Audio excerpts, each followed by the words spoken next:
Howdy everybody. So another episode of Movie Night with Mike. I'm Mike.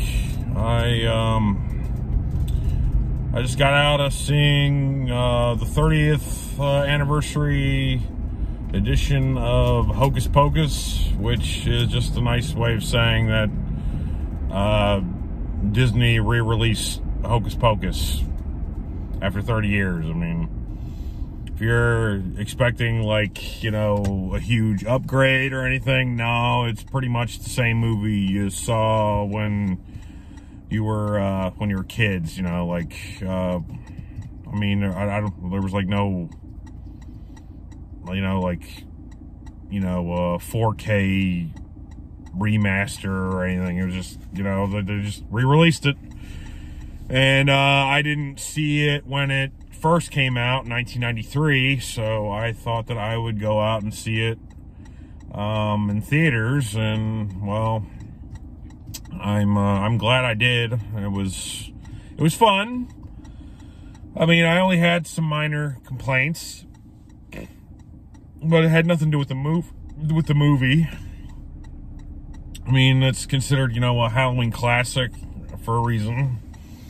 Like, you know, and why, you know, people watch it yearly, like, you know, just like Home Alone on Christmas, or, you know, the Santa Claus on Christmas, or, you know,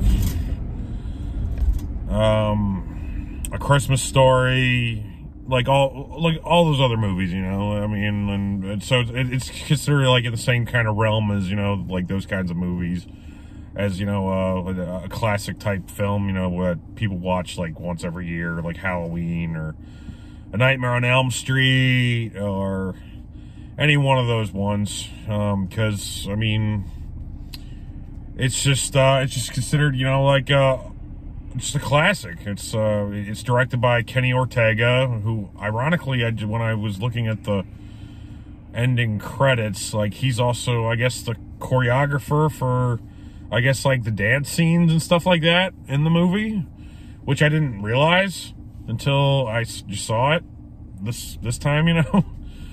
I mean, it took, like, you know, 30 or 40 more or some times to, you know, see the movie for me to, you know, actually pick up on that. I mean, I do think it's funny, you know, that, I mean, I saw that it was, you know, one of the producers was a Bruckheimer, but it wasn't like, it wasn't Jerry Bruckheimer. It was another Bruckheimer, and I was thinking it might be his wife or his spouse or something. So I thought that was kind of interesting. I know this is a Disney product, because, I mean, for example, I mean, it's like on Disney Plus. I mean, if I really wanted to, I could have just, like, stayed at home and watched on Disney Plus. But I wanted to see it in theaters, because, I mean, like, in theaters is a different experience than when you see it, like, at home on, like, a streaming service. Or, I mean, I have it on Blu-ray and DVD, so, I mean, it's just a different feel. And I didn't get a chance to see it when I was a kid in theaters. We had it on VHS. Like, I still remember, like, we were in the grocery store, and I mean, back in the day, like, in the grocery store, you could be able to, you know, find some pretty, some of the new releases on VHS at the grocery store. And I remember that's how we basically got Home Alone 2. And I think we got one of the Goosebumps videos there. And it was, like, from the Safeway right by my house. And I remember we saw, like, Hocus Pocus was, like, at the front of the store, and that's where I was first introduced to it. It wasn't, like, it wasn't from Blockbuster and, like, that we rented or anything. It was, ironically, it was from the grocery store. So I remember that's where we picked it up, was at the grocery store right by my house, the Safeway on Benfield Road. And so, anyway, I didn't realize for the longest time, you know, that the kid that like was the young version of, you know, like the human version of Thackeray Banks that we saw, or Thackeray Binks, Thackeray Binks that we saw at the very beginning of the movie, that I didn't realize for the longest time that he was just basically, you know, like a stand-in. And I mean, so how did, I mean, as like, I mean, growing up, like, I mean, when you grew, when that actor grew up, and even the voice actor, you know, that grew up, I mean, I wonder how they feel, you know, like, basically, they were saying that the kid was really pretty, and he was, like, handsome and stuff like that, but they didn't like the sound of his voice. So they needed to bring in somebody else to ADR his voice. So they had James Marsden do it, and then I wonder how James Marsden would, like, felt like being like, oh yeah, you really like my voice, but you don't like me, like, my looks to play the part of, you know, Thackeray Binks.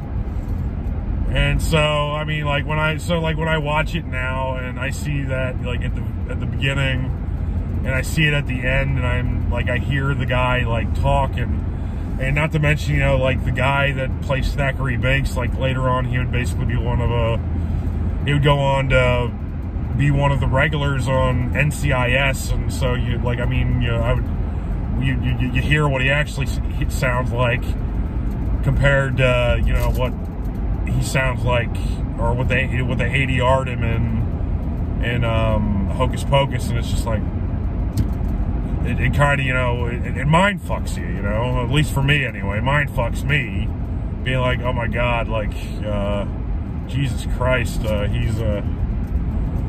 it's like, the voice doesn't match up with the human, you know. I mean, it's just, I mean, I know that they do that for, like, animation and cartoons and stuff, but, like, when they do it with real people in a movie, it's just kind of weird. I don't know, it just feels unnatural. I mean, I know that they did it for like the Lost in Space movie that came out in 1998 with Gary Oldman. That the guy that plays like older version of Will Robinson there at the end, like it's like a British guy or a Scottish guy, I can't remember, but they ADR'd his voice for it to be some, like, with somebody else. I mean, it's the guy that was, I mean, he was in, like, Mr. Deeds and a bunch of other stuff, and so, like, when you go back and watch that, you realize, you know, that that's not actually his voice, but he's supposed to be, you know, playing that character. It just feels unnatural. But anyway, back to the, I'm all over the place, but anyway, back to the movie. I really enjoyed it. I thought it was fun.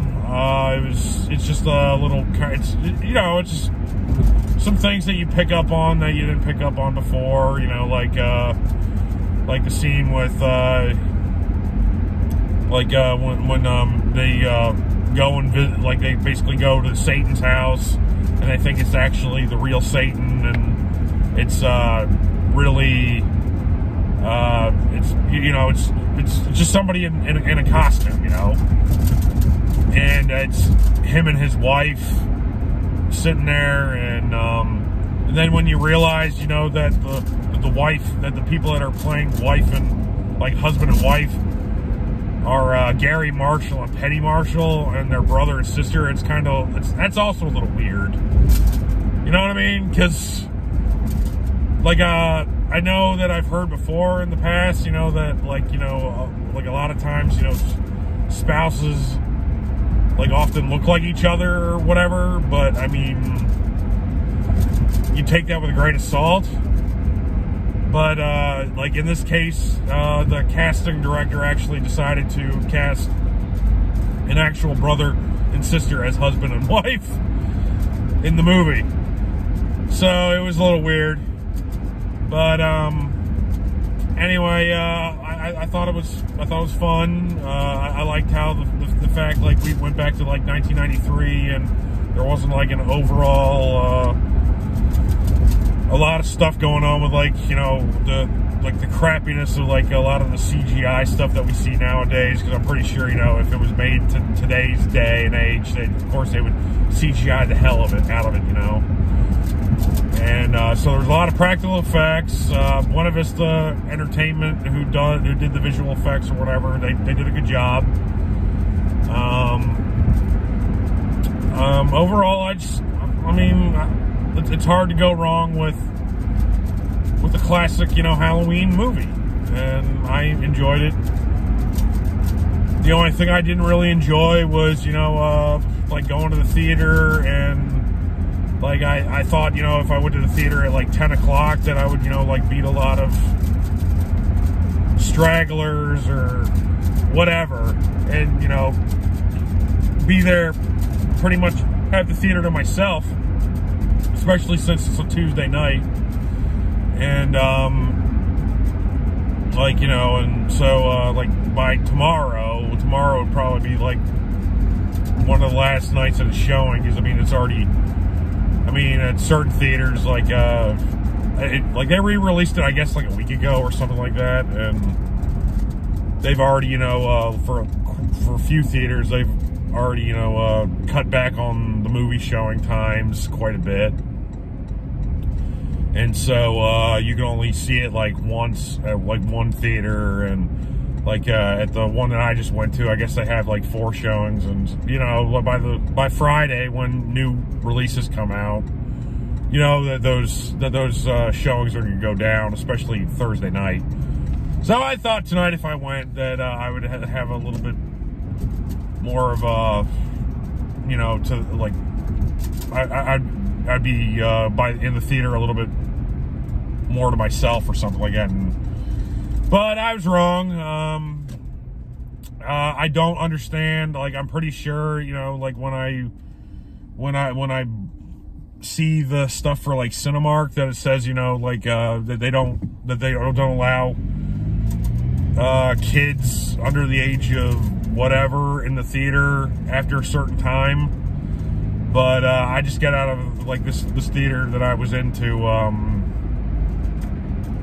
There was at least 3 kids under the age of 10, and there was like a whole family in there, and they were, you know, they were like, I mean, especially at the beginning of the movie, they were having like conversations, like loud conversations between one another, and it's like, Jesus, so like, you know, it's like spent, you know, money for a ticket, and I spent money for, you know, concessions and stuff. I really want to just enjoy the movie.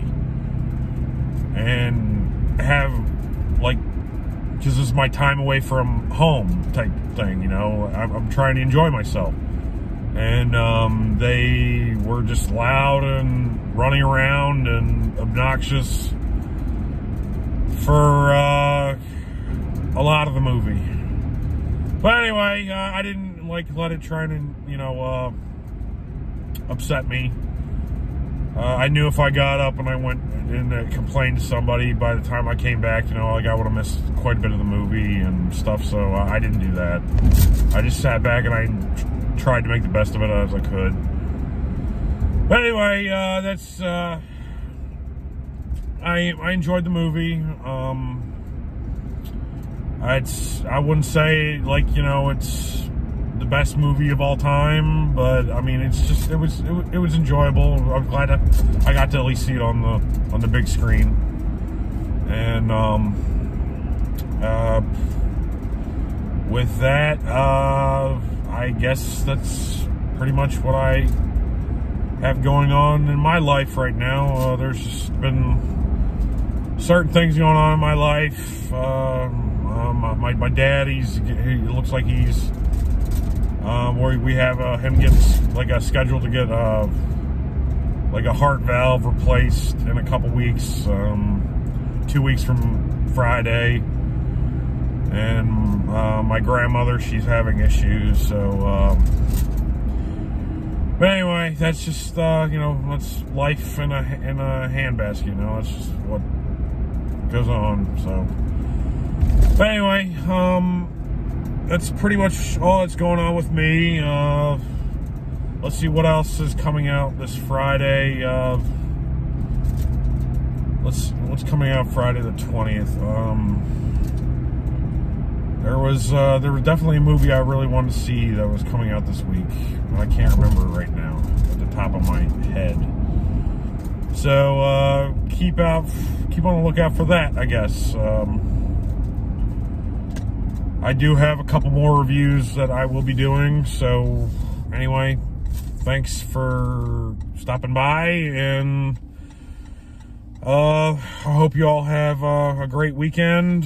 Hope you all have a great rest of your week. If you've seen Hocus Pocus, just, comment below. Let me know what you think about it.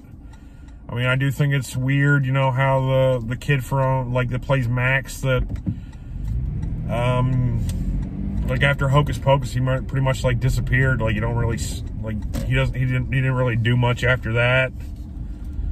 I know Thora Birch went on to do, stuff in American Pie, American Beauty. I almost said American Pie. Her friend that was an American Beauty, Mena Savari. She went on to be an American Pie. But yeah, she was an American Beauty. And I know the girl that played Allison, I'm pretty sure she was in 40 Days and 40 Nights with Josh Hartnett.